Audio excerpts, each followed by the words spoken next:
kwarto nga ako. Oh. Kaso hanggang dyan lang ata eh. Bakit? Wala Ano, na. may kwarto ka na. Ano, may maganda na yung bahay mo. Magkakakwarto na kahit maliit. Kwarto lang Oo. sana, parang gusto ko nga sana magkaroon man lang kahit kesam eh. Nagpaparinig ka pa ata. Kung makakalusot lang. Eh, kaya ate, di mo sinabi kay ate. Sabi hanggang dyan lang daw muna eh. Kwarto. Oh, may kwarto yan, may kwarto. Tapos paparinig ka ba sa akin kisame? Baka parang gusto mo ang ako magpakisame ng bahay mo. Kung pwede sana. Kaso nga wala Ano? lang ang budget. Budget lang pala eh. Eh, di nasan ba yung gagawa niyan? Hindi pumasok. Bakit? Ay, linggo. Linggo. Bukas pa ang pasok ko Di nila. bukas. Gusto bang pakisame ko yan? Pero, pakisame natin. Hindi ka inang, kung mapapasamahan mo na yan. Buya Para ko. finish na, isang buwan na lang. Para isang gawa na lang. Oo. Para sabay-sabay na. Hindi ka inang. Ano, tapos pagkakuha na namang... Isa-isa lang! Ikaw naman! Kesame, Kisame lang muna, isa-isa lang. Kesame lang ba muna? Hindi, Oo. sinasabi ko lang sa'yo at baka mamaya kung pwede pa. Ah, sige, bukas. Pa-estimate ko na. Papasok ka, di ba? Oo. Pa-estimate mo na bukas. Yung Kung- kesame? Oo, yung mga bibilin. Bumili tayo bukas.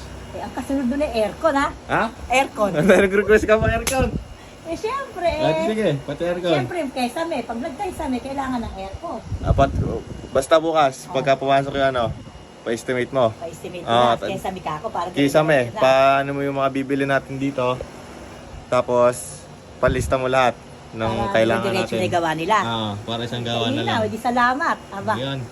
mabubuo na yung kwartong tuluyan. May kesame na rin. Yun muna. Ang kisame lang kaya ko muna eh. Kesame lang Oo. muna. O, di ka inam. Okay, kung ka magintindi, ako na bahala doon sa kisame niyan. Ay, salamat. Bakit? Tawa pa lang. Ayan ka. Ha? Napatuwid ko na. Napa-estimate ko na. Napa-estimate mo na? Di ba sabi ko nga sa iyo baka malagyan ng kuwan. Oo. Ng kesame bahay ko. Oo nga, yun nga. Pinabi ko nga. Ayan, pina-estimate ko na. Galing ako doon, nagpa-estimate na ako. Ilan Ayan. Wiring at saka yung, yung kesame. Sa kisame, Oo. tsaka wirings. Oo. Papayos mo na rin ba yung mga wirings? Siyempre, lubos-lubusin mo na. Siya rin lang yun. Ano? Okay na. Di ba? Tara na. Tara Bilhin tayo, punta tayo sa hardware. O di ka ilang. Salamat. Tara na. Tara na. O, let's go na.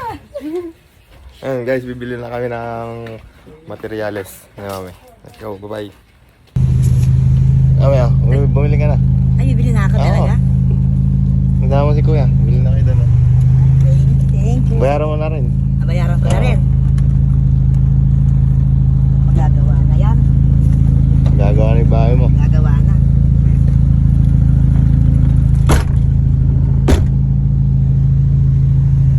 Gandang ngiti ng mami ko eh. Stay put ka na dyan, kami na bahala sa bahay mo. Yun guys, kasarap lang nung ganitong ako na yung nagbibigay kay mami. Hindi na ako hindi naman sa hindi ko maasa, pero maasa pa din ako kay mami. Pero yung nakapagbigay ako sa kanya ng ganito na pampagawa niya ng bahay, siyempre, kailan pa, di ba? Kaya hanggang malakas si mami, sulitin natin para kagayin dati, di na naabutan to. Nawala kagad si dati. Di na naabutan yung matapos yung bahay namin kasi yun kasi pangarap namin magkakapatid. Kaya kami tatlo magkakapatid, nagpupursigido po kami na matapos po yung bahay hanggat malakas po si mami. Eh, syempre, kailan pa nga po ba kami babawi sa aming magulang? Di syempre hanggat meron ako, kami magkakapatid, bumawi na tayo kay mami. Ayun guys, hintayin nyo na kami sa bahay at hintayin natin yung deliver at yun lang. Sarap lang bumawi guys. Bawi guys. Diba? Nakangiti pa yung mawi. Okay, nakangiti pa yung mawi. Ano? Di-deliver na lang daw? Oo daw. Ha? Oo daw. May door na pa. Bumili ka pang door na pa. Siyempre, sumabay-sabay na rin. Ganon din yun. Okay tayo. Ayun. Hintayin natin deliver. May na-deliver. Okay. Happy ka naman? Pero kay sobra. Oh, may sukli pa ako. Oo, siyempre. Oh, may sukli pa ako. Kaya kalapit din namin, may bibigay pa sukli. Yun guys, kita-kita lang sa bahay. Hintayin natin yung deliver. Ang laki ito. Okay, natin kay mami. Mami! Ah! Okay. Kalo mami oh. Ay! Dawating na pala rin. Ano yan? Aircon. Ah, talaga may aircon pa? Talaga naman. Nilubos-lubos mo na talaga. May aircon pa. Maraming salamat. May aircon pa. Mag-iso muna ka. Kiss muna. Yan lang. Tapos na. Ang paunang ano kay mami.